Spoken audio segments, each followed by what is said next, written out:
Good morning, it's Tuesday the 11th of June 24.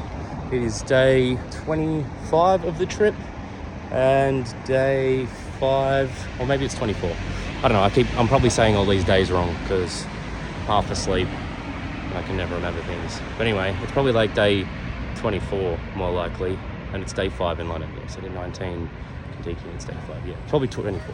Anyway, not the point. Just got to Victoria Coach Station. I'm getting on a bus in 10 minutes and doing, it's like a 12-hour tour day. It's Stonehenge, Bath, Windsor Castle and a pub lunch. So big day ahead. And then I've got 2 more sleeps. Tomorrow I haven't planned out yet, and then Thursday I've kind of got a half day. Potentially if I can get my flight changed would be better. Because when I check out to when I need to be at the airport, it's like 6 to 8 hours, and I just feel, yeah, I'm ready to go home. I'm done. So if I could get an earlier flight would be great. If not, maybe I'll look at booking something to do for a few hours. Just leaving my bags at the hotel, so I really don't feel like sitting at the airport for 10 hours. Anyway, keep you updated.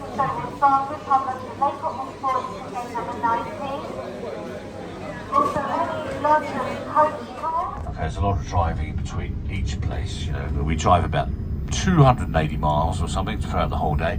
We'll be out on the road and, you know, sightseeing for about 12 hours. We should get back to London by, you know, about 8 o'clock this evening, or maybe at 8:30. We are going to Windsor, of course, but we're not, as I say, going inside the castle today. So what we do as an alternative is we walk around the castle, and I'll take you for that walk, and I'll show you some things which you wouldn't normally see if you went inside the castle. I mean, to be honest, I just love looking at the building. They actually call it the cathedral to the natural world. Alright, we've arrived at the first stop of the tour, and it's Windsor Castle, but it's closed, so we can't go in it today. Apparently it's closed Tuesdays, Wednesdays. But yeah, we get to see the outside and walk around it.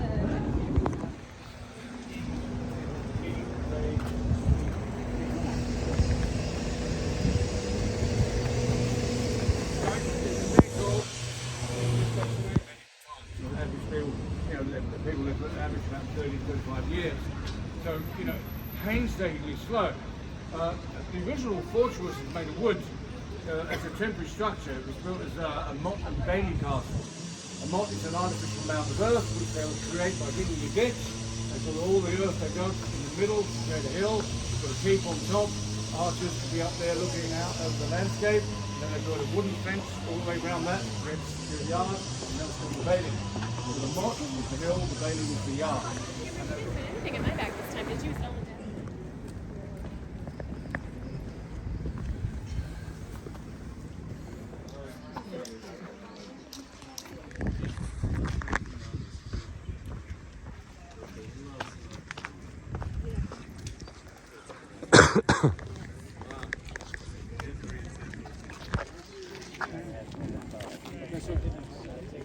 She also sold oranges in Copenhagen.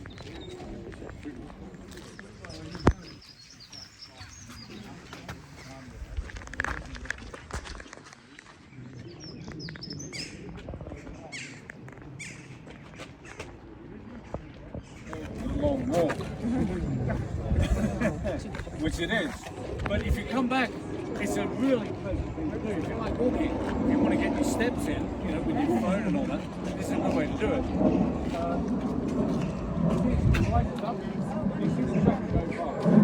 The public road crosses way in the far distance. You might be able to make out there's an equestrian statue of a man on a horse. If you zoom in on your phone, you'll be able to see it. But you can sort of just make that out, right in the middle, where the pathway would go right to the very top. That's the guy on a horse. The guy on a horse is King George III, dressed in Roman toga and regalia. And no stirrups, just get out.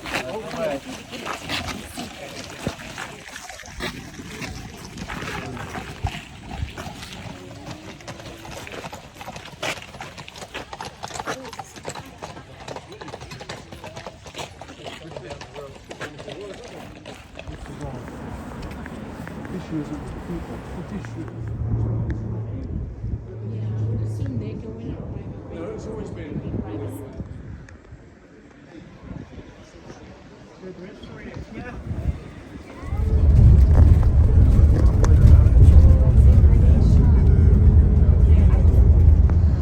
So there it is. Now we're about to cross the solar line, right, which is right about here, right? So the sun sets outside of the building. At the front is the bathrooms and toilets. Behind those is the exhibition room. You can see the little brown buses. That's where we get on. You know, we get one of those. And look, if you look to the right here, you can see the bus just out to the right. You see the people just waiting to get on the bus there. This is where you go down to get on the shuttle. Don't go down to the visitor centre. Have made it to Stonehenge, so there's a big coach parking area, and they give you a wristband, and we go for a short walk. Apparently there's a smaller like shuttle bus we get on, and it'll take us out to, that's it there, take us up to the Stonehenge. My watch has died, but I think it's about 20 past 12. We've just got to be back at 1:30, so I've got about just over an hour to go out and get some photos of the rocks. Coach, getting closer. I paid no attention to who was in my tour group. Not that I need them, like we're all just coming to do our own thing, but I do know he just said to be back at the bus at 1:30, so that's pretty fine. You just come, you wander, you get one of those shuttles back from 1:30, but apart from the tour guide, I can't remember anyone, so I'm just going to make sure I keep an eye on that time, because there ain't no one I can rely on to go, oh, they're leaving, they better follow.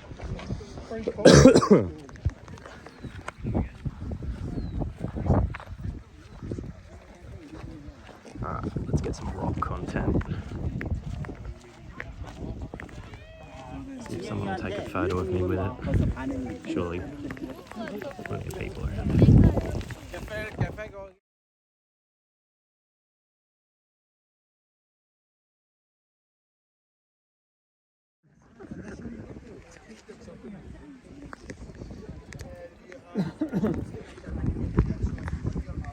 That's Stonehenge. Bunch of rocks. Do something.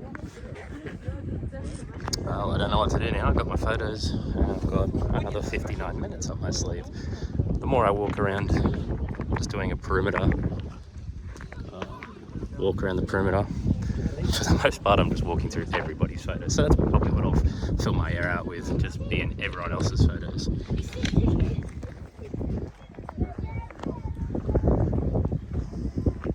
Just get footage from every angle I can. Stonehenge, work it.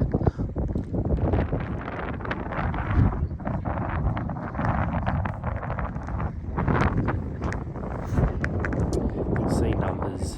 There was a QR code on the bus and I downloaded an app. It's like an audio, like a tour audio.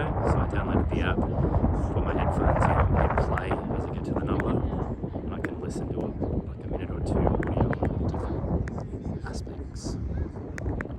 Interesting. Apparently there was up to 150 bodies found buried here. The audio just said many people were buried here. That's crazy.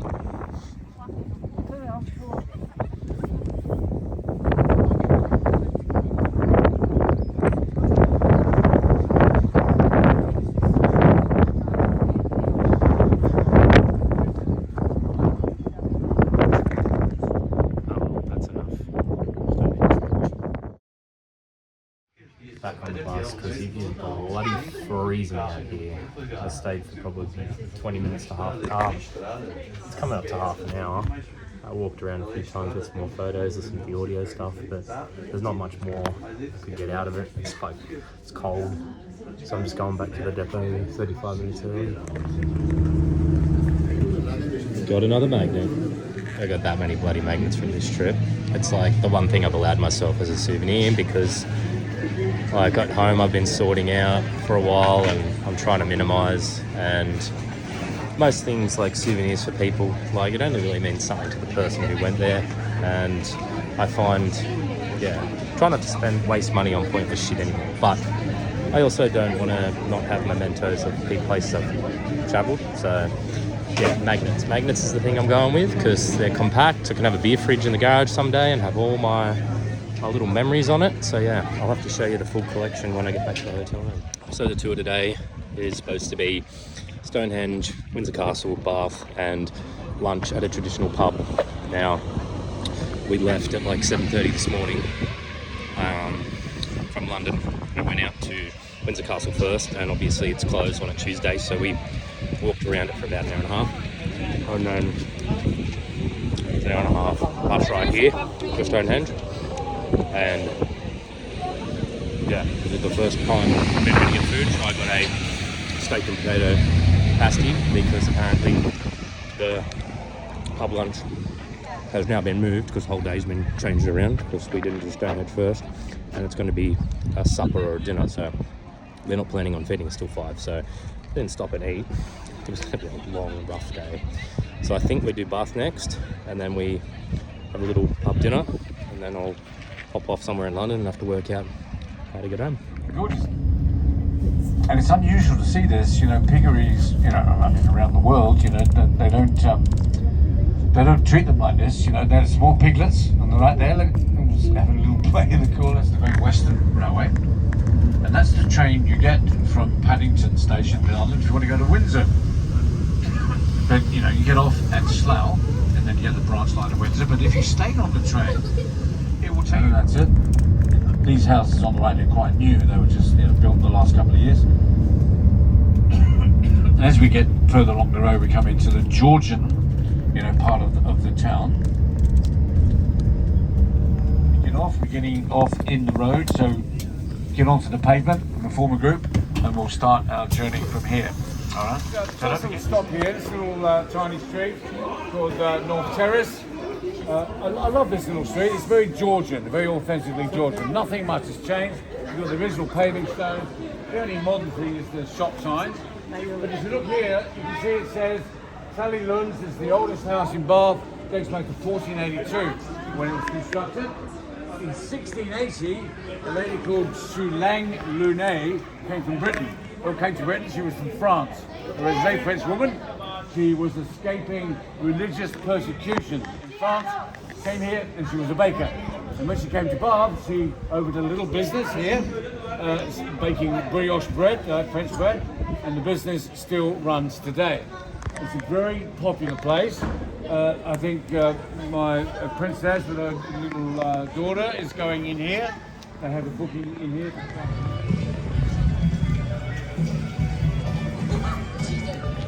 So we're in Bath, but apparently going into the baths isn't included on this tour. We have to pay to go in ourselves. And he's taking us on a tour of the town, Bath. So I was lied to.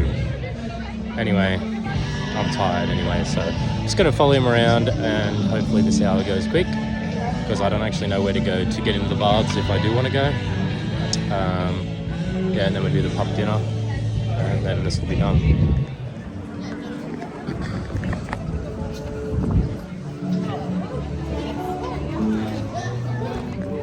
Down the baths, £27 to get in. I'm only going to be here once. Alright, I'm inside. I got the guide. It's like a phone. You push a number and then like you call, and then you like listen to the guide. It's pretty funny. Wear it around my neck.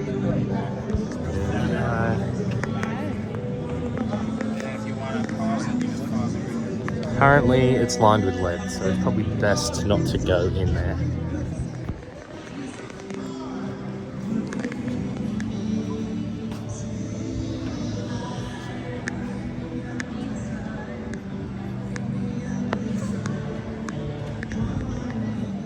It's so funny. Everywhere you walk, I look around and it's like everyone's on phone calls.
Well, that's pretty much it.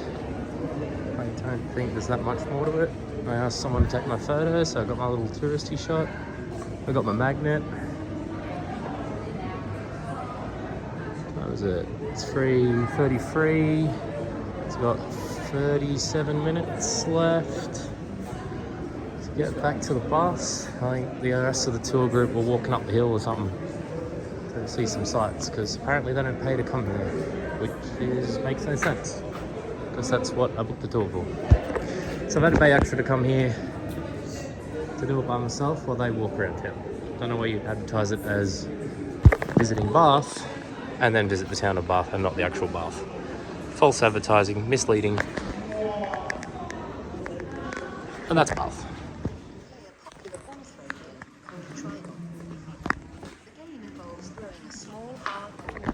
Well, that sorry, only took me half hour.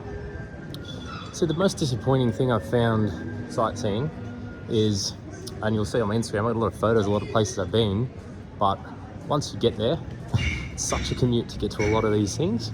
That's the biggest part, the commute. As soon as you get there, you get your photo, and then it is what it is. Just like then, walked in, you know, there's a mission to get to the bath, that's the bath. Take the photo with the bath, now what? Same with Buckingham Palace, got to the palace, took the photo, now what? So, great, but yeah, most of your time is getting to the destination, seeing it and going, yep, that's just like what I've seen on movies or in photos, and then you're like, all right, on to the next one. That's why, yeah, I've tried to cram a few into each day just to fill out my days.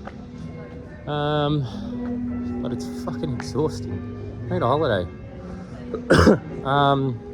So now I think I know my way back to the bus meeting area. I think. I'm just gonna wander back. These clouds are looking suspect as. Yeah, so we've done the Windsor Castle, we've done the Stonehenge, and now we've done Bath. And I think next is the included pub dinner. I ordered the fish and chips and a Pepsi, because they do like a pre-order thing, so it's there ready for us. And then we don't go back to the Victoria Street station, apparently we'll get dropped somewhere else. So, but there is a tube right next to where we get dropped. I think there's something he wants to show us when we get, that's why they're dropping us to this spot. So, and then I'll jump on the tube and head home, and I am ready for bed. So the tour guide showed us this, I think it's a maple tree, and he said it's 400 years old. It originally had a like a iron, probably something like that, little barrier around it, and the tree has grown and absorbed it. So I think that's why there's divots in it, because there's a little metal cage or something around it that's now inside of it. Sweet shop here. I do remember walking past this, so I think we're gonna go, well, I've got to go back that way because I've lost my tour group. Another little side story because I'm bored. Accent here, Aussie accent. All I got to talk, and like I was walking to get food last night and I was talking, and these two blokes just came up to me like, "You Aussie, mate?" I was like, "Yeah," and they're like, "Yeah, us too." And then yeah, you just instantly make friends just with whoever, just because you're an Aussie, and there's bloody that many Aussies here in Europe. It's easier to make someone to chat to Yeah. So I found where the bus dropped us off. It was the Abbey Hotel. We have to be on the bus at 4:10 and it's 3:50, so it's 20 minutes. I know they went somewhere that way. They were walking up a hill and he was gonna, I don't know, I think maybe we could show us a view of the city, but because I went into the baths themselves, I've lost them. And with 20 minutes and not knowing my way around, I ain't going anywhere trying to find people. I can't even remember what any of them look like, just the guide. So I'm just gonna wait here for 20 minutes, just wander through some shops and stuff till the bus pulls up.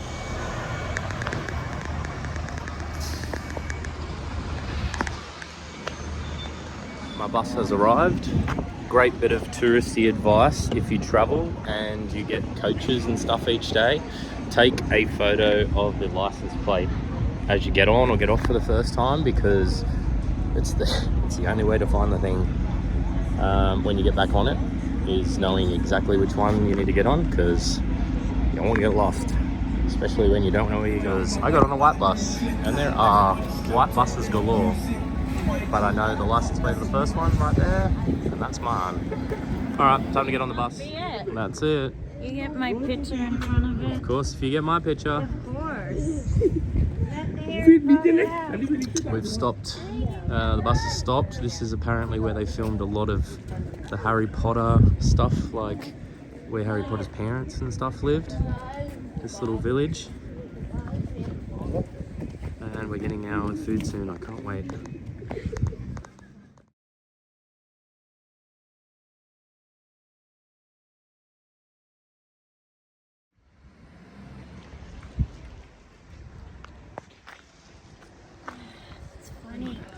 We've made it to the pub and we're getting something to eat. Harry Potter stuff. Yep, over here.